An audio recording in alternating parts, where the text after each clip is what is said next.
भगवान का नाम जप करने से काम थोड़ा ही ना होता है। काम तो भाग्य से होता है। सब कहते हैं नाम जप करो, नाम जप करो, नाम जप करो। उससे क्या हो जाएगा? अरे मेरे भाग्य में लिखा होगा तभी तो होगा। मेरे भाग्य में ही नहीं है। पता नहीं कैसा भाग्य लिखा है। कितने दिन से पूजा पाठ कर रहा हूं, कुछ हुआ? कुछ नहीं हुआ। अरे भगवान होंगे तभी तो कुछ होगा ना। क्या आपके भी ऐसे विचार हैं? आप भी ऐसा सोचते हैं? तो ये प्रसंग बड़े ध्यान से सुनिएगा। ये प्रसंग आपकी सोच बदल देगा। हरे कृष्ण दोस्तों, मैं हूं अनुज शर्मा। आप सब ने यह सुना होगा कि अजगर करे ना चाकरी, पंछी करे ना काम, दास मलुका कह गए सबके दाता राम। ये ऐसे ही नहीं बोला गया है। ये जिन्होंने बोला है, आज उनका प्रसंग आपको सुनाता हूं। सेठ मलुक सेठ थे, व्यापारी थे। भगवान में कम विश्वास था। बताते हैं कि बचपन में बड़े संस्कारी थे, लेकिन जैसे जैसे उम्र बढ़ी सिर्फ व्यापार, धन, दौलत यही दिखाई देता था। एक धर्मशाला में जाकर के रुके, व्यापार के सिलसिले में गए थे। उसी धर्मशाला में नीचे वाले कमरे में कोई सन्यासी रुके हुए थे, कोई साधु रुके हुए थे। सुबह के 4 बजे थे। इधर जो सन्यासी थे, साधु थे, वो नाम जाप करने लगे, सीताराम सीताराम सीताराम सीताराम सीताराम सीताराम सीताराम सीताराम। नाम जाप चलता रहा। सुबह सुबह की बेला थी। इधर सेठ जी जो है वो अपनी निंद्रा में थे, उनकी निंद्रा खराब हो गई। बड़ा गुस्सा है। सर्दी का समय था कि कौन सुबह सुबह ये नाम जाप कर रहा है, सीताराम सीताराम सीताराम सीताराम। नींद खराब कर दी मेरी। लेकिन ये साधु जो है लगातार नाम जाप कर रहे थे, सीताराम सीताराम सीताराम सीताराम। सुबह हुई। सेठ जी पता करने आए कि कौन है ये, क्यों शोर मचा रखा है यहां। पता लगा एक सन्यासी, एक साधु है, उनके पास गए। बोले कि क्यों महाराज ये सुबह सुबह आप नाम जाप कर रहे हो, सीताराम सीताराम सीताराम सीताराम, क्या होगा इससे? मेरी नींद खराब कर दी आपने। ये सुबह सुबह आराम करने का समय होता है। आराम से उठो, खाओ पियो, मस्त रहो। सुबह 4 बजे उठ करके कौन सीताराम सीताराम करता है? पूरा दिन पड़ा है, जो करना है करो। सारा मूड खराब कर दिया सुबह सुबह। महाराज बोले कि बेटा, ये खान पान, जीवन की सारी व्यवस्थाएं उन भगवान की वजह से ही तो हैं, श्री राम की वजह से ही तो हैं, ईश्वर की वजह से ही तो हैं। यदि वही किसी को खान पान और व्यवस्थाएं नहीं देंगे तो फिर कैसे दिनचर्या चलेगी? कैसे पूरा दिन आराम से कटेगा? उनके बिना तो कुछ भी संभव नहीं है। तो सेठ ने कहा कि अच्छा, तो आप ये कह रहे हो कि आपके नाम जपने से ही आपकी दिनचर्या चलती है, सारी व्यवस्थाएं होती है। कुछ भी मन में आता है, कुछ भी कह देते हो अपनी सहूलियत के लिए। कुछ काम धंधा आपको करना नहीं है।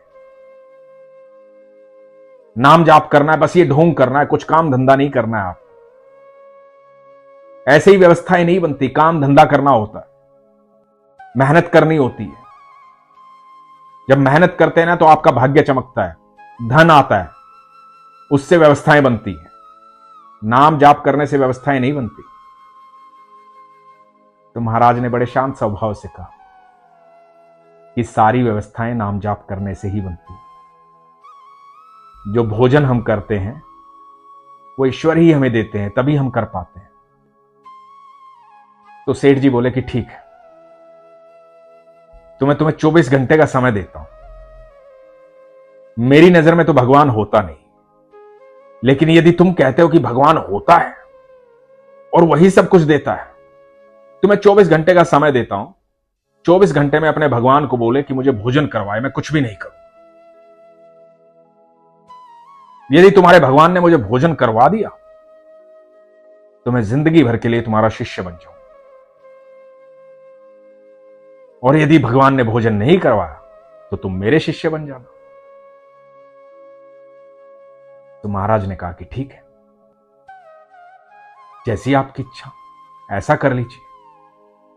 अब सेठ जी ने सोचा कि मैं यहां रहूंगा तो भोजन को देख करके इच्छा जागृत होगी, भूख लगेगी, क्या पता मैं भोजन कर ही लूं, या कोई आकर के कुछ भी दे जाएगा, प्रसाद दे जाएगा, कुछ भी दे जाएगा और मैं गलती से खा ही लूं।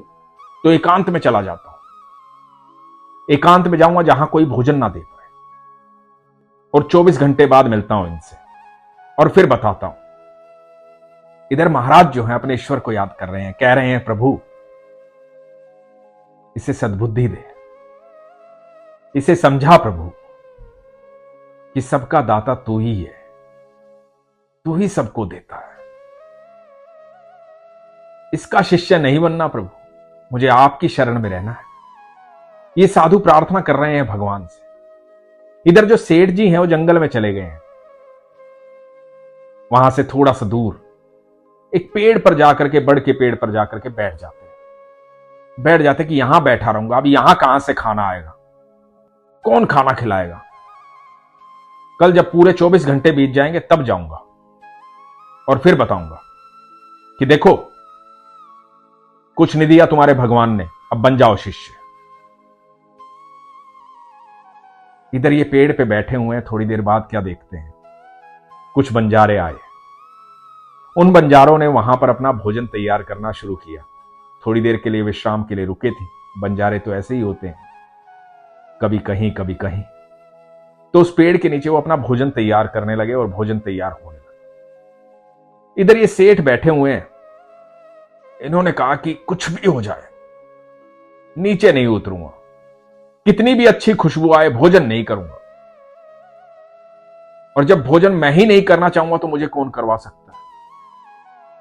बस कल सुबह की तो बात है, कल 24 घंटे बीत जाएंगे पर भोजन नहीं करूंगा। इधर बंजारों का भोजन तैयार हुआ और दूर से आवाज आई कि जैसे बहुत सारे घोड़े आ रहे हैं। पुराना जमाना था, डाकू इस तरह से आते थे, डकैत इस तरह से आते थे। बंजारों ने सोचा कि डकैत आ गए हैं, डाकू आ गए। वो अपना सामान उठा करके भाग गए।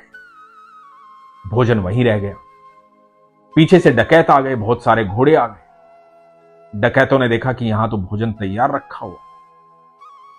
तो डकैतों ने सरदार से कहा कि सरदार आज तो बड़ी अच्छी व्यवस्था है, गर्मा गर्म भोजन तैयार है, पहले भोजन कर लेते हैं फिर आगे चलते हैं। तो सरदार ने कहा कि नहीं, ये कोई जाल बिछाया गया है, किसी ने हमारे खिलाफ जाल बिछाया है। किसी को पता था कि हम यहां से गुजरेंगे, ये भोजन रास्ते में रखा है, इसमें जहर मिलाया होगा, हम भोजन खाएंगे और हम मर जाएंगे, यही तो सामने वाला चाहता है। तो इस भोजन को कोई भी नहीं खाएगा, और जिसने ये जाल बिछाया है वो यहीं आसपास कहीं होगा, उसको ढूंढो, खोजो उसको कहां है। अब सारे डाकू खोजने लगे। ऊपर सेठ जी बैठे थे पेड़ पर, ये सारा नजारा देख रहे थे। घबरा गए, डर गए। उस हड़बड़ाहट में उनके शरीर में थोड़ी हलचल हुई। हलचल होने के कारण नीचे खड़े डकैतों को पता लगा कि शायद कोई ऊपर है। ऊपर देखा तो सेठ जी बैठे हुए। सेठ जी को नीचे उतारा। सेठ जी घबरा गए। सेठ जी ने कहा कि आप मुझे गोली मत मारना, मुझे जान से मत मारना, मेरी कोई गलती नहीं है, ना मैंने ये भोजन रखा, मैंने कुछ नहीं किया। तो सरदार ने कहा कि कोई बात नहीं, हम गोली नहीं मारेंगे, तुमने ये जो जाल बिछाया है इसका हमें पता चल गया, अब तुम ये भोजन खाओ, चलो भोजन करो। सेठ जी ने कहा कि नहीं, भोजन तो मैं नहीं करूंगा, भोजन तो मुझे करना ही नहीं है। तो सरदार ने कहा कि देखा, मैंने कहा था इसमें जहर मिलाया हुआ है, इसी व्यक्ति ने जहर मिलाया है, इसीलिए नहीं खा रहा है, अब तो भोजन इसे खाना पड़ेगा। तो सेठ जी ने कहा कि मैं भोजन नहीं खाऊंगा, मैंने तो कसम खाई है मैं भोजन नहीं खाऊंगा, मुझे भोजन नहीं करना है। तो सरदार ने कहा कि तुम क्यों नहीं करोगे भोजन, तुम्हें तो भोजन करवाया जाएगा, इसके हाथ पैर बांधो, इसे भोजन करवाओ। भोजन में विष मिलाता है, हमारे खिलाफ जाल फैलाता है, हमें पकड़ना चाहता है, आज इसकी सारी अकड़ निकालेंगे। और बाकी डाकू सेठ के हाथ पैर पकड़ते हैं और उसे भोजन खिलाते हैं। जब भोजन खा लिया जाता है और सेठ जी को कुछ नहीं होता है, तो डाकुओं का सरदार बोलता है कि इसे तो कुछ भी नहीं हुआ। तो सेठ जी कहते हैं मैंने तो पहले ही आपसे कहा था कि भोजन मैंने नहीं बनाया, ना मैंने रखा है यहां पे, आपने जबरदस्ती मुझे भोजन करवा दिया। इसमें कोई विष नहीं है, विष होता तो मैं मर जाता ना, लेकिन मैं तो आपके सामने हूं। तो सरदार ने कहा कि फिर तुमने क्यों मना किया भोजन करने से, तुमने क्यों कहा कि मैं भोजन नहीं करूंगा। तो सेठ जी ने सारा वृतांत बताया कि किस तरह से मैं धर्मशाला में रुका था, किस तरह से वो साधु वहां पर थे। उन साधु ने कहा कि नाम जाप करने से, भगवान का नाम लेने से हर चीज की प्राप्ति हो सकती है। और मैंने कहा कि नहीं, ये संभव नहीं है, भगवान नहीं होते। और देखिए उनकी बात सत्य हुई। किस तरह से आप आए, किस तरह से मुझे भोजन करवाया। आज मुझे यकीन हो गया कि सबके दाता राम है। अजगर करे ना चाकरी, पंछी करे ना काम, दास मलुका कह गए सबके दाता राम।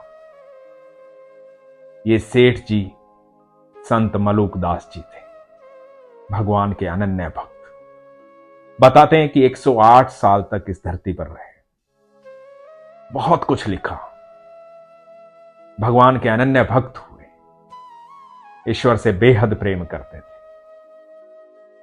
एक नाम जाप करने की बहस पर पूरा जीवन बदल गया।